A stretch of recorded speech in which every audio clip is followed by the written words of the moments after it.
Hello everyone, welcome to our Truth Be Told YouTube channel, with your hosts Rick Howard and Mike Maney. Hello everyone, welcome to Truth Be Told. This is our 24th session. Today is March the 31st, 2021. And so another month is gone, spring is here. Well, maybe spring is there. I guess I should rub it in a little bit, Mike. Let me check real quick. Right now, okay, it's noon my time here in Modesto, California. It's 72 degrees. Today's going to be a high of 82. How is it in Missoula, Montana? A high of 32. No, I'm just kidding. I mean, it was, when I got up this morning, it was about 32. And but the sun is shining, so we do have some sunshine. I'm pretty sure it's probably up into the maybe 40s or so. That's about all you can say for good, isn't it? It's yes, sunny it is. Today. Yeah, and there's no snow on the ground. Your breath, but it's sunny. Yeah. When I landed, when I was sitting at Salt Lake City at the airport there to come to Missoula, the pilot got on the intercom and said, well, we're taking on 4,000 pounds of extra fuel because we just learned that Missoula's weather has taken a drastic change. Which way? And he said, in the event we have to turn around and come back to Salt Lake City, we already have pre-clearance to land at Salt Lake City. What was the storm? There was a high turbulence. Oh, don't you just love that in that small plane you were probably on? Yeah.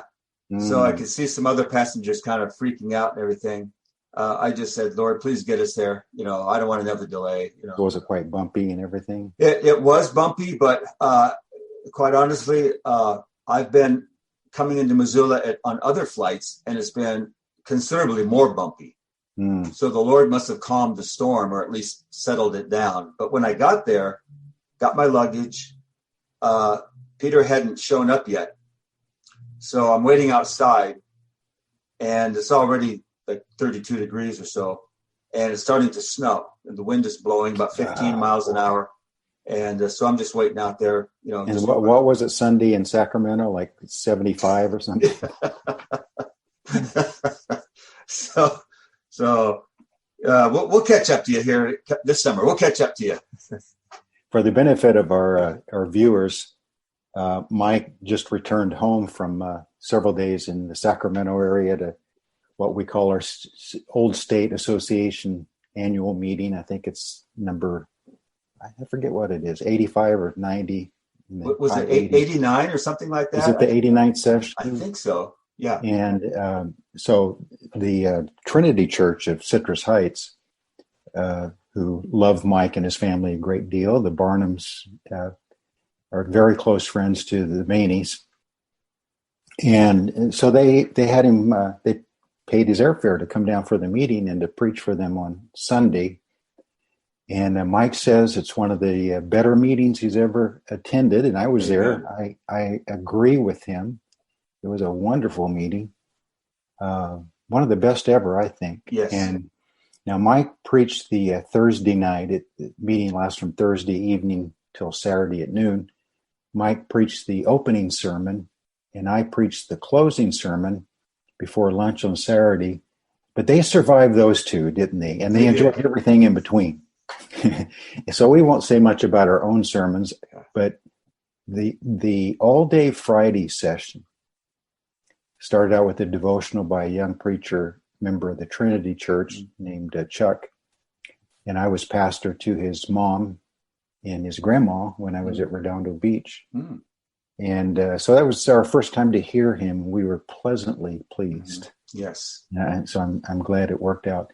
And then from that point on, we heard 5 sermons the rest of the day. Brother Braden, the annual sermon before lunch on Thursday, and then 3 in the afternoon, Brother Tasso, Brother Ryan Miller, and Steve Miller, and then John Hughes in the evening. And I would say that the quality of the preaching, but even added to that, the quality of the fellowship, the quality of those listening to the messages, was maybe the best ever in a single day I've ever been a part of. it was what Steve Miller called truly spiritual. And by that, he meant a high level intellectually. Yeah. The level of information was very good, Bible-based all the way through. Mm-hmm. But the level of emotions was also very deep. Mm-hmm. And there were a lot of tears throughout the day. There was rejoicing. There was, I don't know if I've ever been part of a group for an all-day session like that, to where from start to finish, there was hardly a negative thing you could say. It was just all really, really good. It was. And Mike and I, neither one were part of that that preaching that day. We were before and after, so we can't take any credit for it. Yeah, we were just drinking it all in. Yes, we were. Yeah. I was listening, taking it all in, and Mike was writing. Every time I looked over at him, he was taking notes. He's not like me. I rely on my memory, and then I realize. Oh, I can't. I can't rely on my memory. He's learned that lesson better than me, so he takes lots of notes. Yeah. And it was just really rich food, wasn't it? It was. But it wasn't just rich food. It was all from a good heart. Rich experience all around. Yeah. Yeah, so just really pleased with the whole meeting. And of course, Easton Waters was a devotional. Don't want to leave him out. Saturday morning. So I told him we teamed up again a couple of years ago at the state meeting. Same thing. Him and the devotional, me and the sermon. Yeah. And so we make a team. Yeah. And then Jacob Hughes was there, the son of John Hughes, and he gave a sermon Sunday morning, didn't he? Yeah. And you were there in their church Sunday, preached. Yeah. And so for me, just a real blessing, those two young boys, because I was the pastor to their fathers. Yes, I know. And they surrendered to preach. Yeah. And now it's the next generation. And yeah. One of the blessings of getting older, isn't it, is to see successive generations. Yes, take hold. Absolutely. Yep. It really is, isn't it? Yeah. Someone said Thursday night was a much larger crowd than they had expected. I guess at times past that first night is kind of skimpy. Yeah, well, especially when it's an extreme part of the state, like being in Sacramento, where all those churches in Southern California, it's just it's like an 8-hour drive. Yeah. And especially if you have to work half a day, or your kids, school part of the day, or even if not, you're just packing and getting away and trying to get there in time for the evening service. Most years, if it's at one end of the state or the other, there's a number of people don't get in until late, checking their hotels and everything. And service for that evening is already over. So, but this year it was well attended on Thursday. Yeah. I would say probably upward to 70, 75 people. Yeah. And I'm glad they had it there at their building instead of renting out another building. We all were maybe violating some guidelines right now by sitting as close as we did to each other in that smaller building. But I think that helped add to the good atmosphere. Instead of 75 people being spread out in a building that seats 250 or something, Yeah. Just take something away. It was a moment to escape what's going on outside and get back to normal. Yes. Forget the COVID, forget the rules, forget the mask, forget the spacing. Just be brethren like it was before. And I think that added to the whole atmosphere. Well, and then, with everything we said and our first meeting of that type for a couple of years, we knew we would enjoy seeing each other again and spending a few days together. I don't think we realized how much we missed it and needed it. Yeah. And so that emotion was coming out. Yeah. And then you add to that just the spirit of the host church. The Trinity Church is a great church. And yes, they are. Hosted us so well. The food, the quality of the food, just the spirit of the host church has a lot to do with how the meeting goes. And I was proud of them. I was really proud of Braden and Ashley, his pastor and pastor's wife. they're just really on top of everything and Yes. wanted everyone to be comfortable. Yes. Yes. And you know, I thought when I watched Nick Winkleman, someone said that was his first time moderating. Mm-hmm. And I couldn't believe it because I know that there's rotation. So I thought this was just one of perhaps several other times. I didn't realize he handled that position so well. Oh, yes, so he did. Polished. I couldn't believe that was his first time. Oh, yeah. Of course, he has a dad and a grandpa that have sat under his whole life. So he kind of comes by it naturally, but he does well in front of a group. And he does well managing, moving things along. Yeah. A lot of times a moderator will try to interject too much, try to give some of his summary thoughts of the sermon, or take too long to introduce the next speaker, or you do too much of that throughout a meeting, and you kind of lose track of time, and then you end up having to really push it at the end. Yeah. Because people have to travel all the way to Southern California, be ready for their own church on Sunday, and the moderator's dragging it out. That's not so. I mean, Nick a lot of times just had Braden take over, or he just like when I preached, he said whenever the last song's over and they're standing for prayer, you're just going up. I won't even give an introduction. So he did good. We ought to make him permanent. I don't know if you'd like that. But anyway, it's glad you got to be there in person. I am too. It's really good to see you in person. Now here we are back on screen together. Yes, I know. And we did say before we came on that we kind of feeling our age. I know it took me a few days to recover from lack of sleep, and I'm not used to eating 3 big meals a day and going to bed full, and then interacting. And as we get older, we maybe gain a certain amount of respect or status of some type in other people's eyes. Mm-hmm. And so we have maybe people coming to us for advice or wanting to know our opinion on a scripture or on whatever's happening in their church. And and so you're glad to offer your help, but it kind of drains you. It drains, So after Sunday, I was kind of spent. In my own coming back to my own church and sharing with them, and conducting our own service. I felt it the last couple of days, so it felt good to get back to the gym. Do some exercise. And just kind of recover my body and mind. I was thinking there's only one thing that could have made it a better experience for me, and that would have been to have Vicki with me. So she could have, experienced that too. So we don't do really that good a part. You're a team. We're a team. Yeah. So on that note, it would have been better if she had been there, but maybe next time. Yeah, maybe next time. Yeah. Well, are you ready to get into Genesis today? We left off with looking at Jacob. We left off where he had gained the birthright blessing. And he was on the run.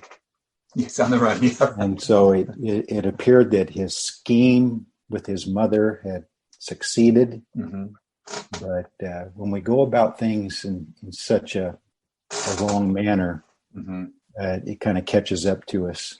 Pay the piper. So he had to pay the price. Rebecca, his mother, had to pay the price. Never saw her son again. He never saw his beloved mother again. Right.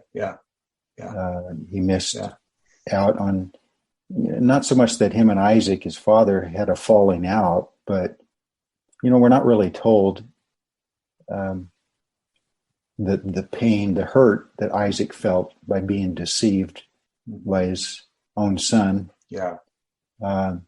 But they missed out on 20 plus years of life together too. They did. Yes. And Laban, his uncle Laban, was no substitute for Isaac. No. Good old Uncle Laban. But the thing he learned about his Uncle Laban, Jacob only thought he was good at deception. Yes. Runs in the family. His uncle was able to do a job on him, huh? And so that old saying, "Turnabout is fair play."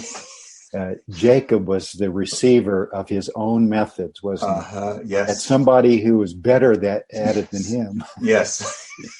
Older, more experienced. Oh man, yes. Yeah. Talk about hung on your own gallows, boy. Yeah. And then the real downside is he walks out with 4 wives.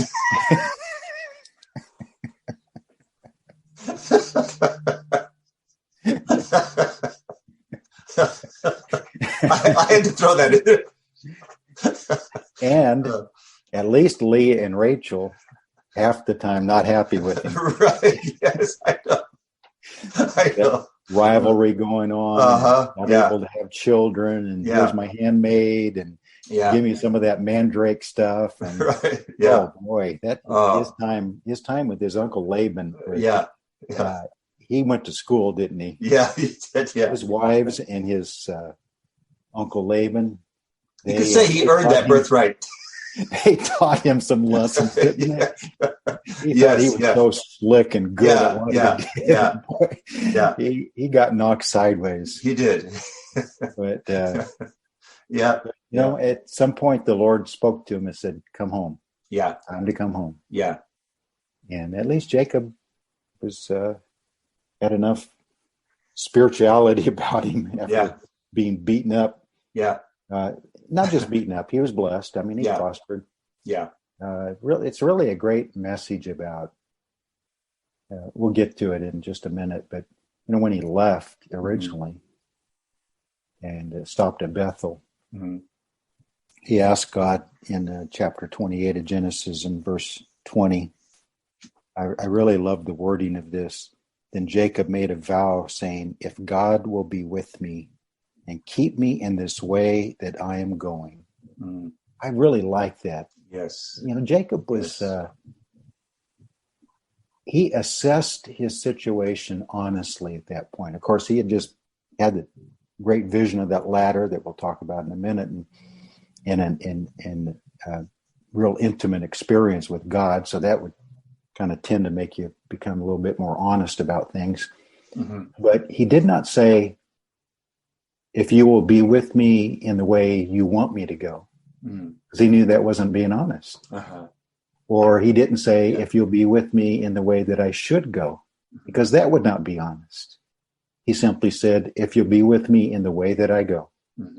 And the way that I go is probably not a very good way. But if you'll somehow overlook my carnality and my human efforts at gaining the birthright and the blessing, if you'll just be patient, long-suffering to me, then when I get through this and come back, I'll give you 1/10 of everything. And it wasn't trying to bribe God. God's not bribed. But he was just trying to make a vow, a commitment that I know I'm traveling on a self-centered, kind of harmful path. I thought I could just figure it all out on my own and get it accomplished on my own. And I haven't really looked to you. I didn't pray about all this and seek your guidance. But if you'll just kind of overlook all that, or at least not make me pay too big a price for it. Basically, just will you endorse? If you'll just endorse my rebelliousness in the way that I go. In the way that I go. So, but what's going on in chapter 28 that we kind of closed here last time in the first few verses is that Isaac passes the official blessing of Abraham on to Jacob. In verse 3 and 4, "May God Almighty bless you, make you fruitful, multiply you, that you may be an assembly of peoples, and give you the blessing of Abraham." There it is. "To you and your descendants with you." And it always includes the land. It always includes the land. It's not just a people, it's a place.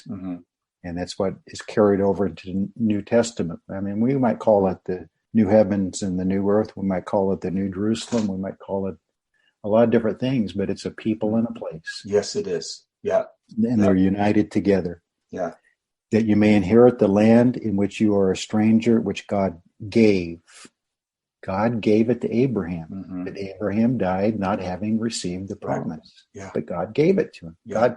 It doesn't just say God gave the promise to Abraham. It says God gave the land to Abraham. It says when God makes a promise, it's as good as done. Yeah. So he can speak of it as if it already happened.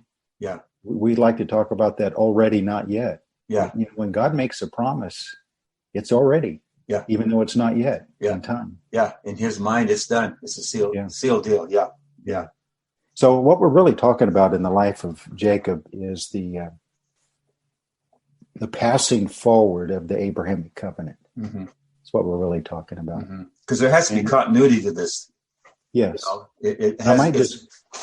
I was just to say it's based in Abraham, but then the continuity has to run all the way through. Yes, exactly. Yeah. I might just pass on for the benefit of our viewers, because in the sermon I preached at Citrus Heights, I just briefly, what did I take, like 1 or 2 minutes in passing to talk about the theme, the ongoing theme through the Bible of threes, and how that it points to the 3 days between his death and resurrection, and it points to the larger third day of his return.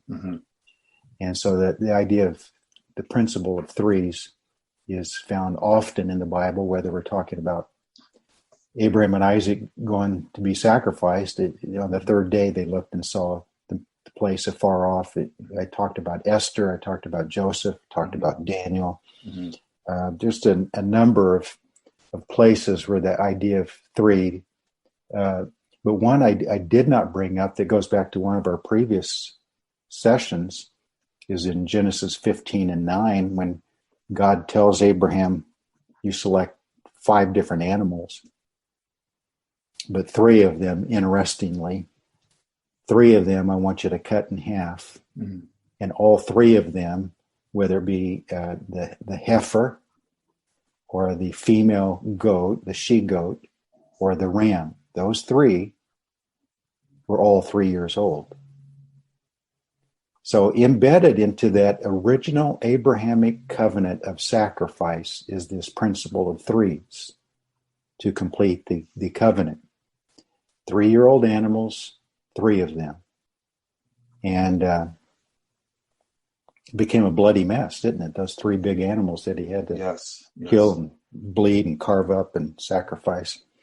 So it was several hours at least of just total effort, left him exhausted. He fell into that deep sleep. There's a deep sleep connected with 3. Just like Christ's death. He was in a deep sleep for 3 days and 3 nights. And then he woke up in the resurrection. Abraham woke up after his deep sleep. So there's just there's a lot of mysterious truth underneath all this that we sometimes miss, don't we? Yeah, and I'm thinking of a sleep. I'm thinking of a slumber, and how Israel's been in the deep sleep spiritually. But on the third day they will rise. Yeah. On the third day at the coming of Christ. Yeah. That's what Hosea 5:15 through 6:3 that I read at the meeting says. It uses resurrection language after 2 days. After 2 days from what? After 2 days of returning to my place. So we are at the end. If we look at it in literal years, which we have to be careful to do about date setting and all that. But if we look at it in literal years, depending on what year you believe Christ died, anywhere from 26 to 30 or 32, I see all of them. Most people settle on like either 28 or 30 AD. But if you take those, we're within just a handful of years to the end of 2 days, aren't we? Yeah. And we're all sensing, at the meeting we sensed it, we're all sensing, partly because of all this COVID and all the overreach of our government and all the new restrictions and the COVID passport that's probably going to come to pass, which first of all will probably affect flying, which then I'll have a good reason not to fly because I hate to fly anyway. Right. So that part may not bother me too much. Yeah. But the principle behind it will bother me a great deal. Yes. Yeah. And so, but we're all getting a sense that we're coming to the end of the sixth day. Yeah. 4 days from Adam to the last Adam to Christ, 2 days since that time till now. Yes. And I think we're all getting a sense that we're just about ready to enter that third day resurrection time. Yes. Yeah. And it would be the seventh day rest overall. Yes. And so I liked how you pointed out that within the framework of the seven is embedded this idea of three and how it interplays within the seven. Yes. It is a very important number. One of my favorites that you pointed out, and I just like the way that you framed it, was waiting to conquer Jericho. Oh yeah, he made him sit there at the flooded Jordan River for 3 days. Yeah, and then you said they had to watch basically say, "I'm watching you. I'm watching you," and they had to stare at that water, that turbulent river. And then you said, then they passed the test, and then they were given the command, and the waters opened up. But yeah, they had to sit there and think about what was about to happen. I mean, it seems almost odd, doesn't it? He finally gets him to the Jordan River. Then he says, "Okay, just sit here for 3 days." Just sit here for 3 days.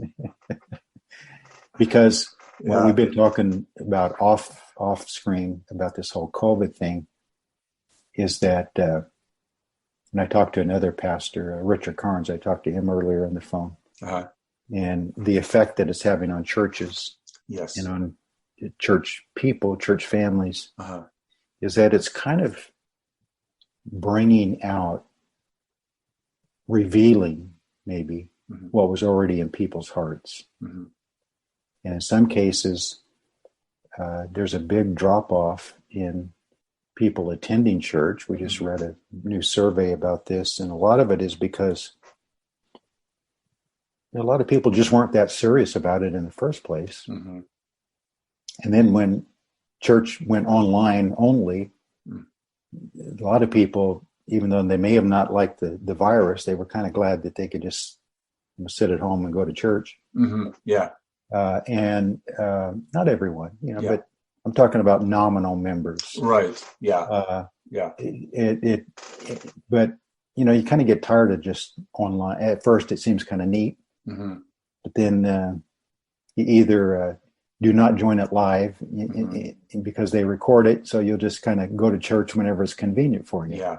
Maybe it's Monday evening instead of Sunday morning. Okay, I think I'll go watch church. Then the next step is just, this online stuff just doesn't do it for me. So, and then when the church sends out the announcement, okay, we're open for business, come on back.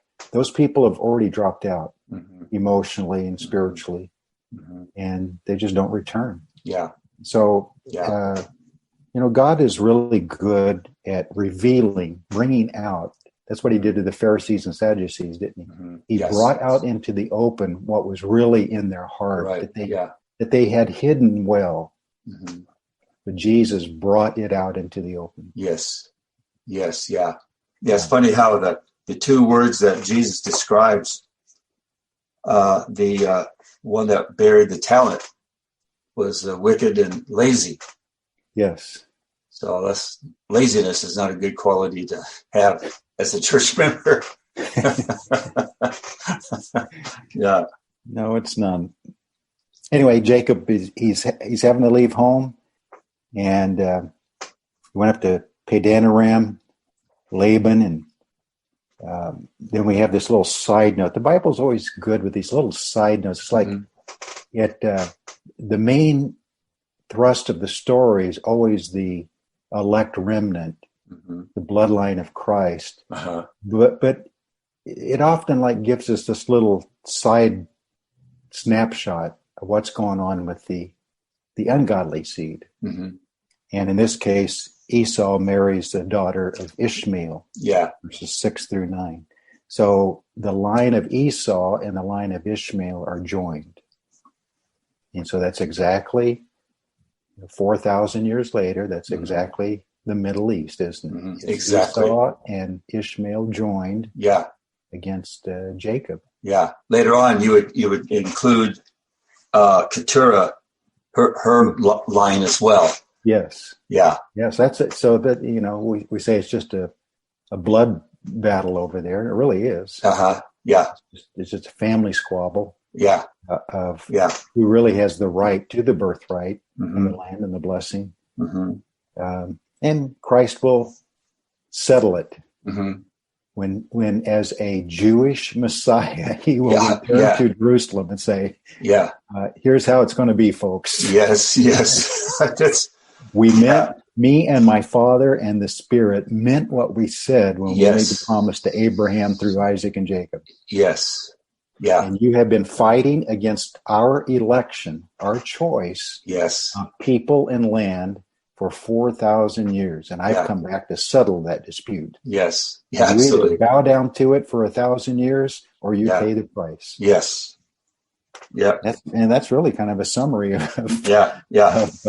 a big part of the return of Christ. And for 1,000 years, he's going to expect those who have raged against his covenant, raged against his election, to settle down and accept it and agree with it. Yeah. And we want to be on the winning side. And so I hope so. Just stay faithful to the Lord all throughout, no matter what happens. I'll tell you, we're just seeing the tip of the iceberg. You mentioned better, is it? You mentioned the whole flying restrictions and COVID pass. I'm wondering when they're going to set up checkpoints on the highways.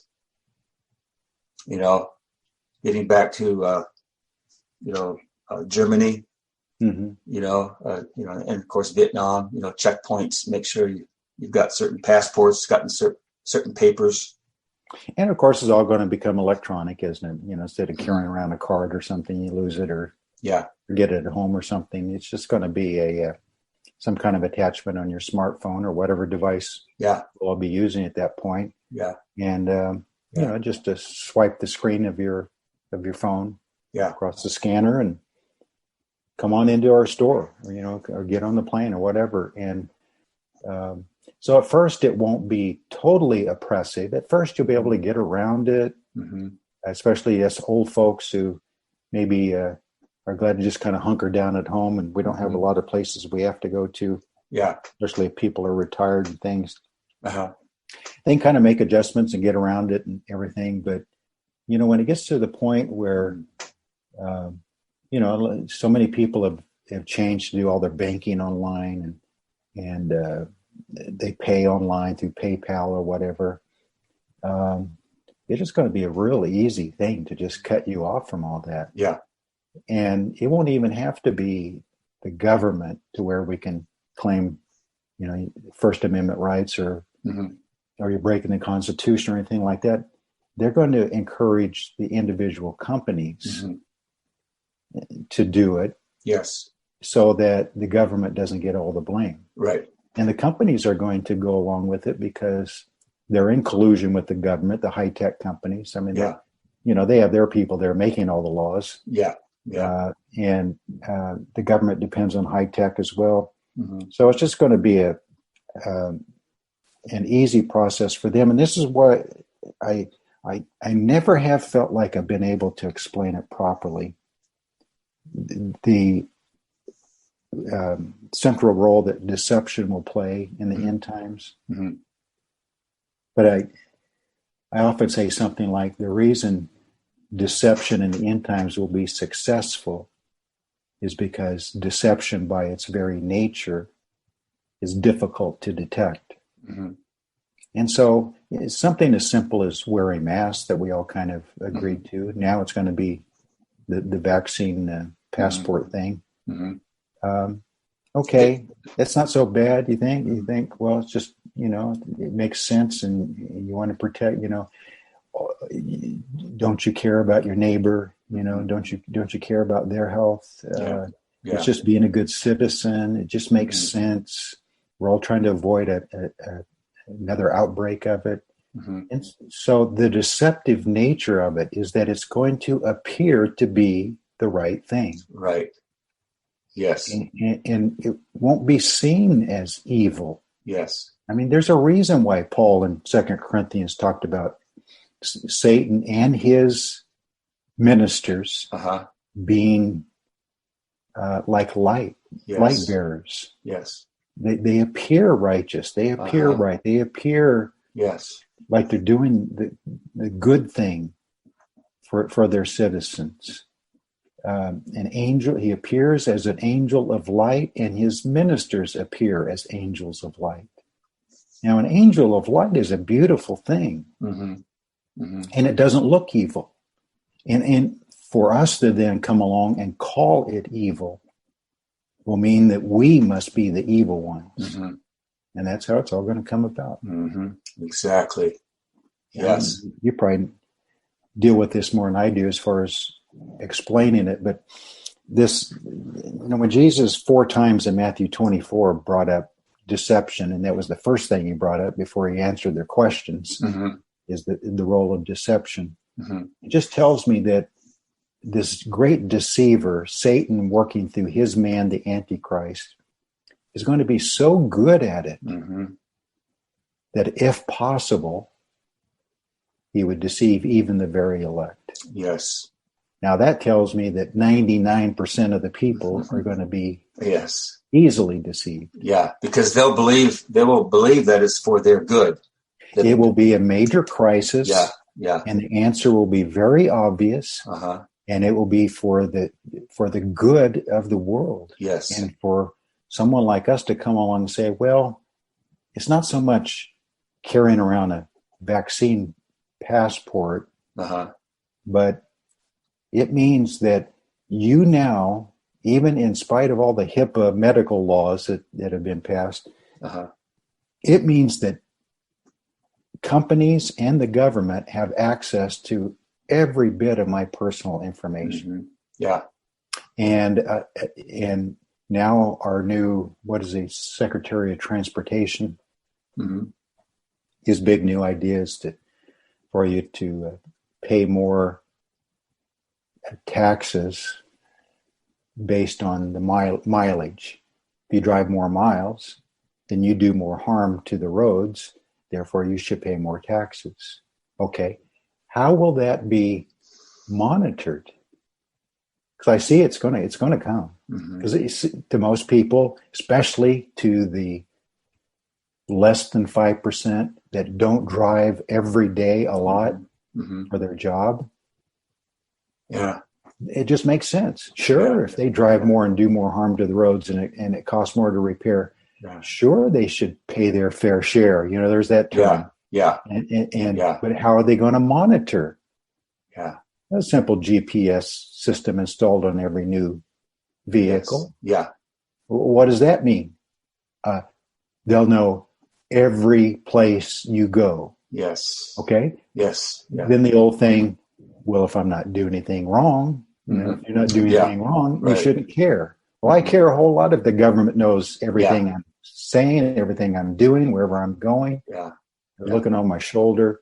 And it doesn't matter to me that I'm not doing anything wrong. They have no business.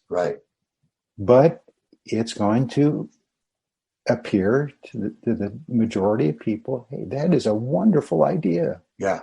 And to the government, of course, a new source of income, which is always what they're looking for. Absolutely, And now with all this COVID, I got my, money last week. Stimulus, Stimulus. I hate to even call it a stimulus. It stimulated my anger. But I'm like everyone else. I accepted it. I'm going to spend it. And the whole thing. But I think it's silly because I know I'm going to pay it back in the long run because now there's strings. They're already saying now we have to pay for it with new revenue. Okay, so here it comes. Here it comes. The middle class. They always say, they always say just the top most wealthy people. I mean, that's always a lie, isn't it? It's always a lie. Because you could take every penny from the top 1%, and I forget what it is currently. I've read in the past what it is, but it pay for the running of the government like 3 months. they're out of money. Yeah.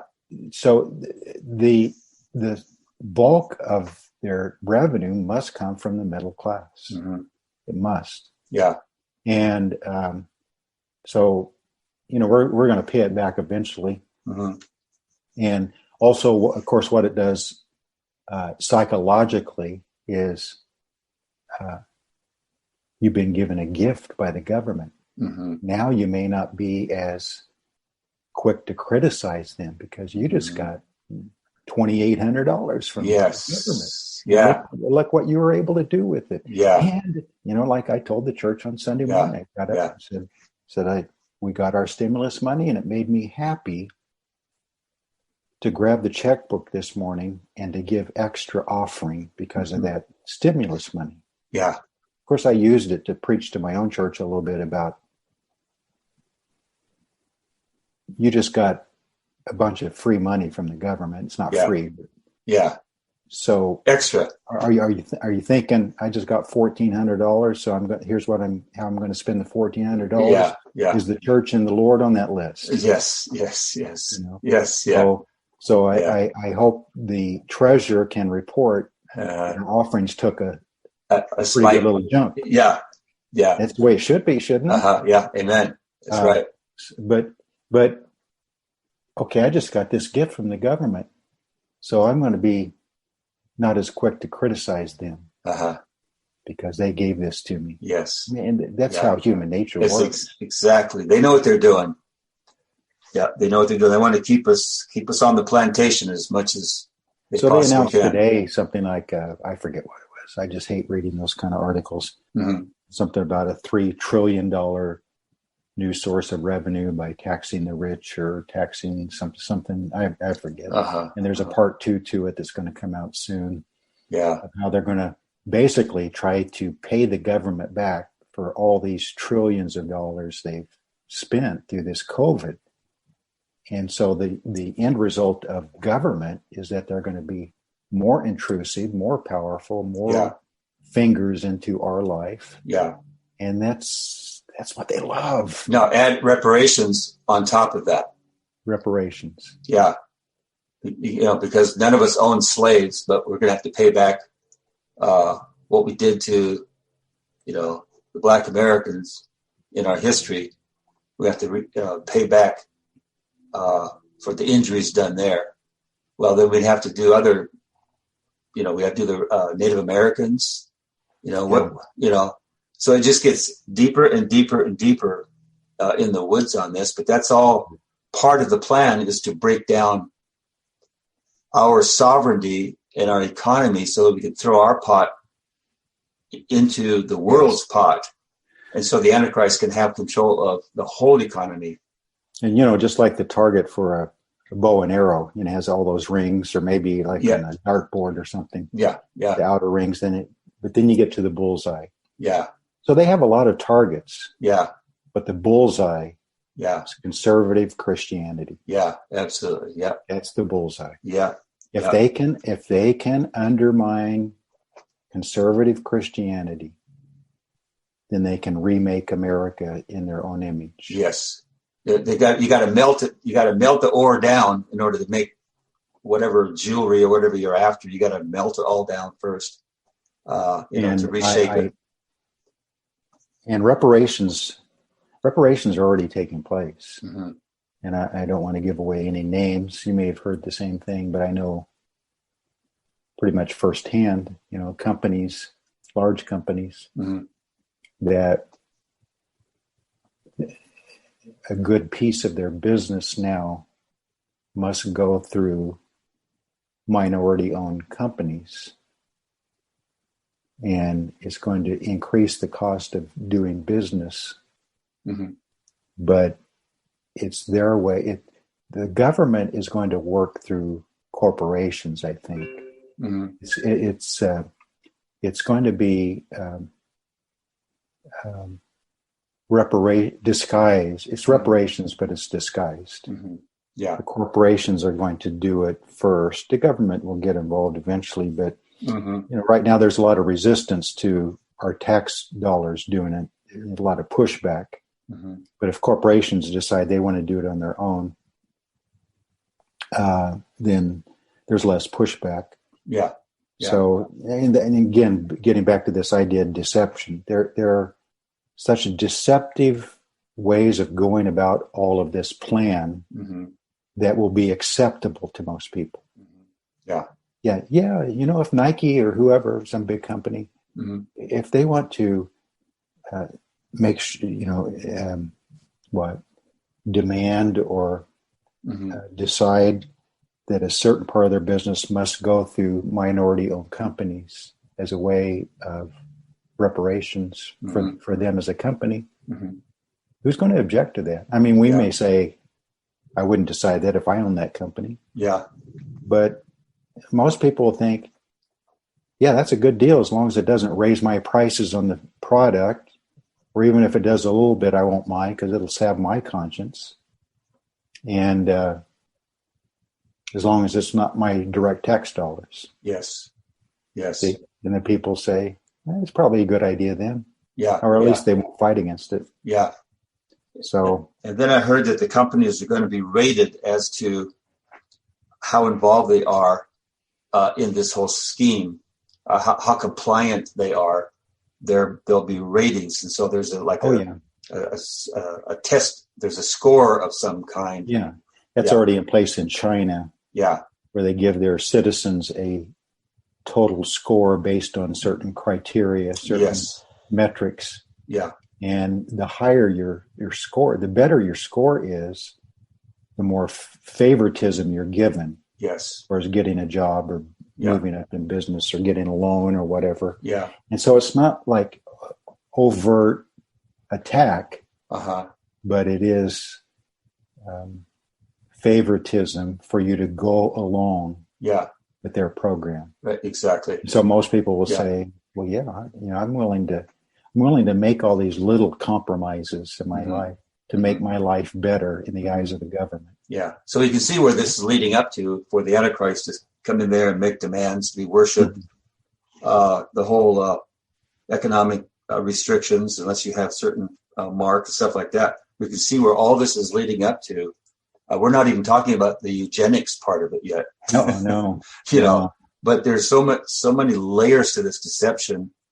A few people at the top pulling the levers for everybody, leading up to the Antichrist and his whole regime. Amazing. So believe it or not, all this has to do with Jacob.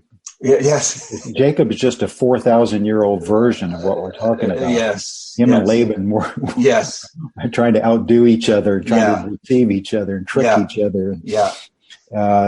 We just have better ways of doing it now. They had to do it with their livestock and with his daughters, and he had to do it the old-fashioned way. Yeah. Yes. So Jacob, on his way out, he stops at this place that ended up being Bethel, the house of God. In verse 12, he dreamed a ladder was set up on the earth. Its top reached to heaven. There the angels of God were ascending and descending on it. And one thing that I've really tried to encourage the last number of years to preachers and those who study the Bible is when you're studying in the New Testament. Now, what we're trying to do is look for Christ, look for the gospel in the Old Testament. But doing just that gives you a different mindset when you're reading anywhere in the Bible. For instance, when you're reading this, verse 12, if you're reading through the Gospel of John, in the very first chapter, and you get to the end of John chapter 1, and Jesus makes a statement like, hereafter you shall see heaven opened, and the angels ascending and descending upon the Son of Man. Yeah. And if you have this mindset of, when you're reading the New Testament, where is there in the Old Testament that's the kind of the counterpart to this? Yeah. Kind of the seed form of this. Right. Yeah. So if you're reading John, you think, well, that's about the divinity of Christ. That has nothing to do with the Old Testament. And you reach the end of the first chapter, and he makes that statement. You think, hey, I remember a story in the life of Jacob where there's a ladder and there's angels ascending and descending. Does it have anything to do with this? Yeah.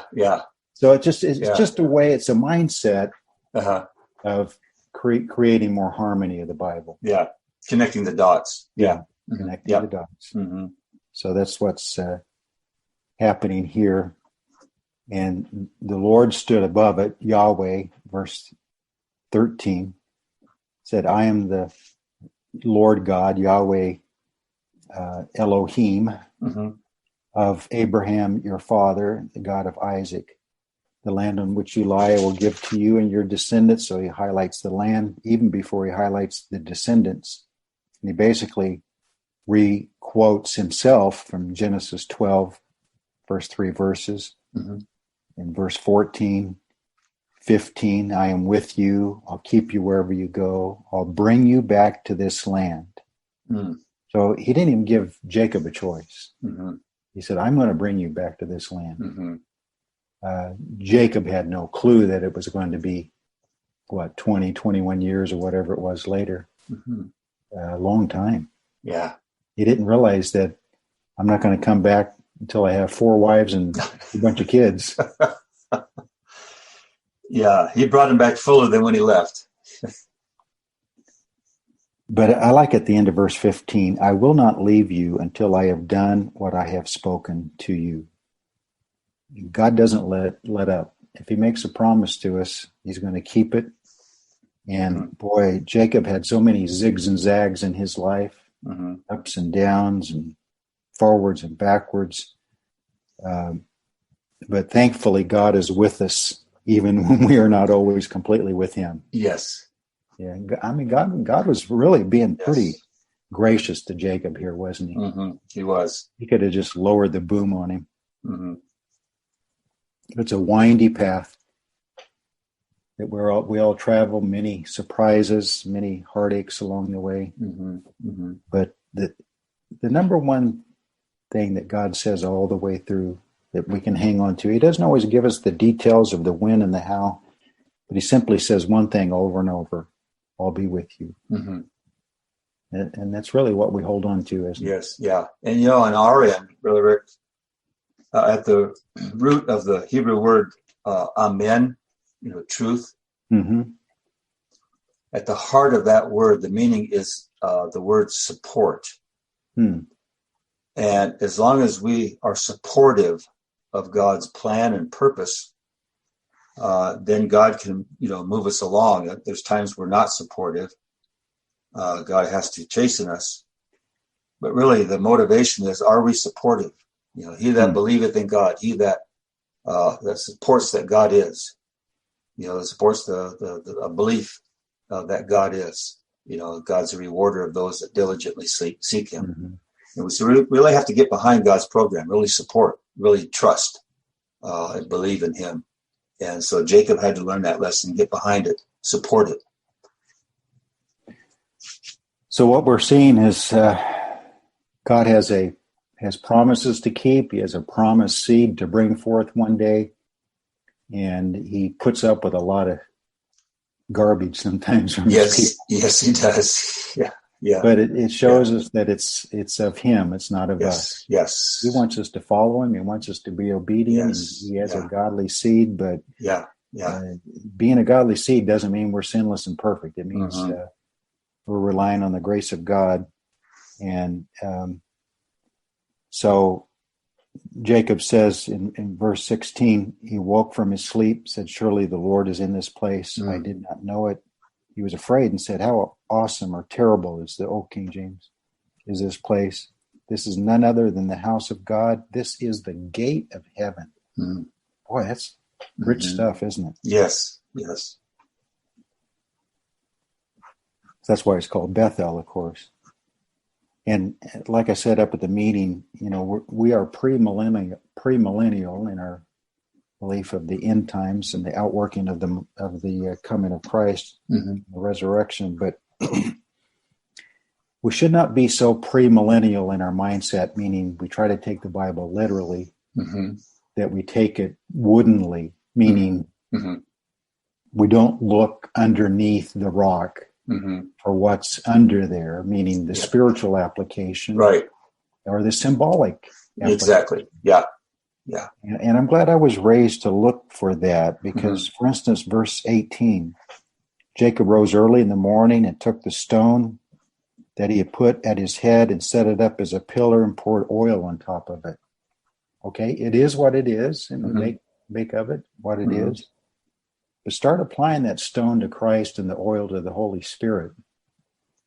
And we're Jacob, and we've rested our head upon Christ, and he pours his Spirit out on us. And this became a holy place, didn't it? Yes.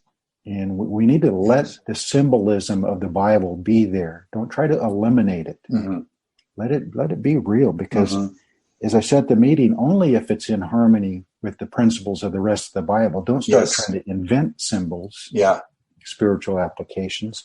But if it's in line with the principles of the rest of the Bible, then it makes the Bible come more alive, become more than what it is, just through a what would we call it? Maybe just a one-dimensional application. Let it be three-dimensional. Well, call that the spice to the stew. You know what I'm saying? You've got the potatoes and the carrots, the substance, but then the spices really bring it all together. And so the layer of symbolism, like you're saying, is what really makes it all one cohesive and delicious soup. We'll just say. You like my analogies? Made me hungry. I had a bowl of stew in front of me. Yes, right. We can pause the recording and go get something to eat.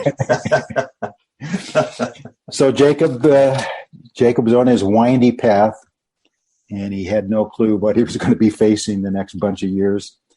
But he went and he married and started having children. And it says, verse 31, when the Lord saw that Leah was unloved, he opened her womb, but Rachel was barren. Leah, the unloved. But she bore 6 of the 12, didn't she, of the sons? We don't know how many daughters. They had a bunch of daughters, too. She bore Judah. The bloodline of Christ did not come from Rachel. It came from Leah. Yeah, it was Leah that was buried with Jacob, not Rachel. So we make a lot of Rachel being his favorite wife and being the mother of Joseph, and all that's really important. But don't make Leah. Let her be worth as much as she is. Yeah, not second fiddle. Maybe with man, what's second fiddle? It might be the choice fiddle with God.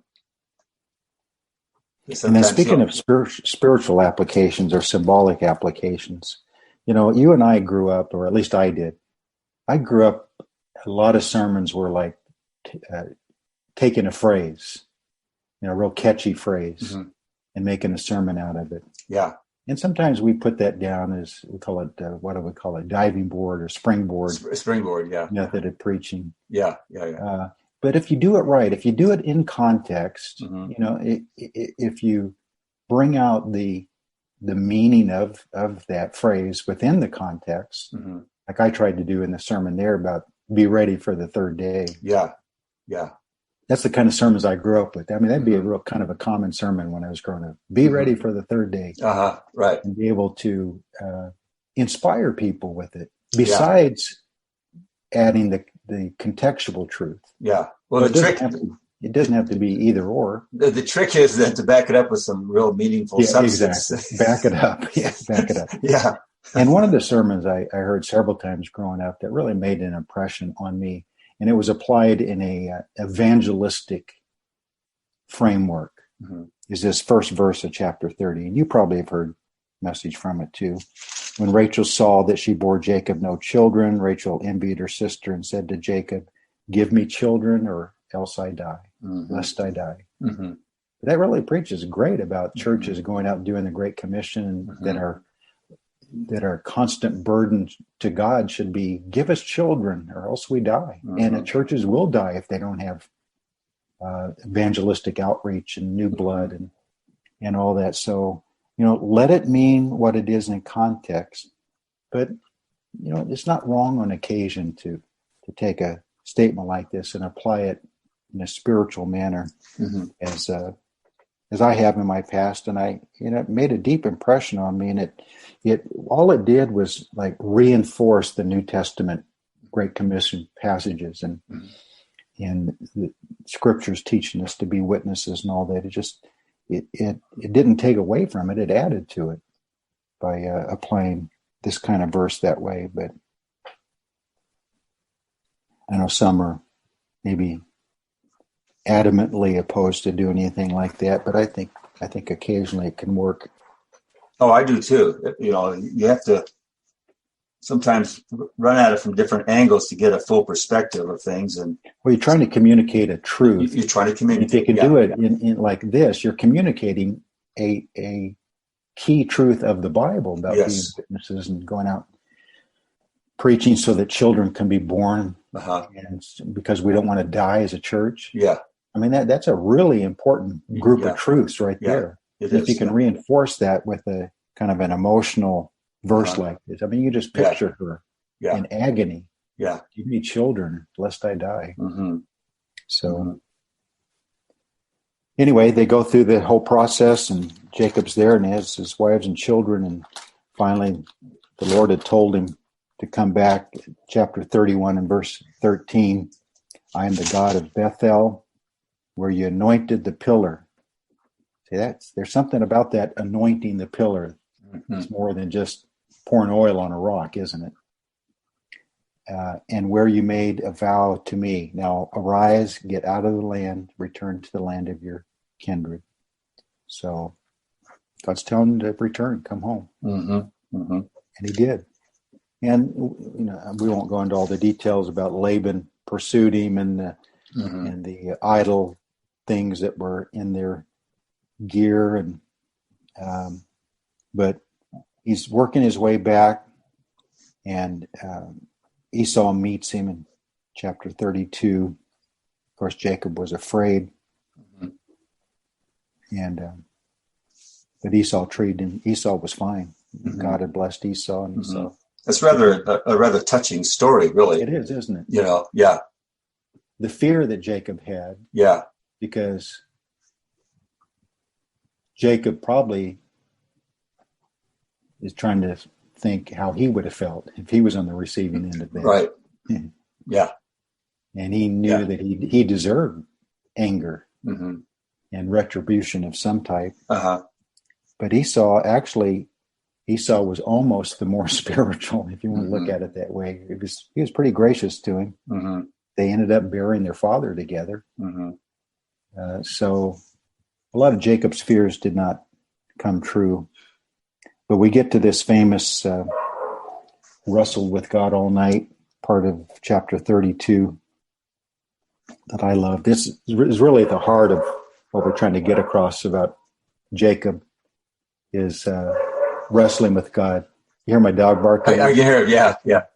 I think UPS. We're either getting the Amazon delivery. Amazon. Yeah. Or I think my daughter Taylor was coming over for lunch. Okay. So I won't take too much longer. I want to go visit her. But our dog, today is our dog's 11th birthday. Oh, wow. Which is getting pretty old for a Labrador mixed dog. Yeah. And so she barks all the time. Yeah. What's the mix? Labrador and Border Collie. Oh, wow. Okay. Yeah, it's a pretty good mix. Yeah. She's really smart, and she's really friendly. She's smart and friendly. Grandkids. Yeah.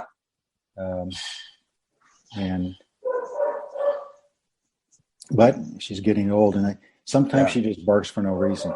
It's because I call her, you're just an old, cantankerous woman. Yeah. Because she's getting pretty old for the type of dog. She's the animal version of a good old Baptist. Sometimes just barks for no reason.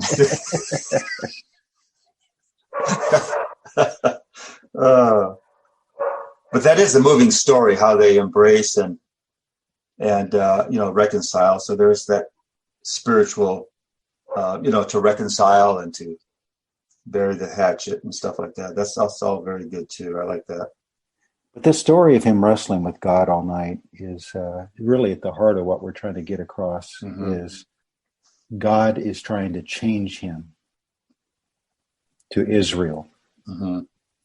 And a lot of it happened during all those years away. But his uncle Laban wrestled with God all night. And finally, he comes to the end of his strength. And I've compared this to our Christian life. It often takes wrestling with God and a lot of pain to change us from Jacob to Israel. He has to touch the socket of our hip. We have to limp for the rest of our life. Kind of like a thorn in the flesh that God gave to Paul. And God told him the reason Paul knew the reason. God said, because of the abundance of the revelations I've given you. I've given you so much insight that I haven't given anyone else. That even though you are completely devoted to me, pride is still very powerful. And so as a reminder, I think I'm going to have to get off, Mike. Plus, we're not through with Jacob yet. I was thinking about trying to get through today, but I'll go and get that dog settled down. And well, let's pick it up where we next time where we left, because we're really in a good spot right here. We're in a good spot. Yeah, we are. Yeah. Let's stop in the middle of a wrestling match. Okay. We'll do that. We'll stop in the middle of it. It'll be a cliffhanger. How's that? That's what we're really doing. Yes, a cliffhanger. Yes. All right. Well, I really enjoyed this good session. Yes. And we talked a lot of stuff, politics and everything else. Yeah. We ran the whole gamut. We'll enjoy your visit with Tara. With Taylor. Or Taylor, sorry. Yeah. It's okay. Yeah. Good talking to you, Mike. Okay. Talk to you later. Okay. Bye, everyone.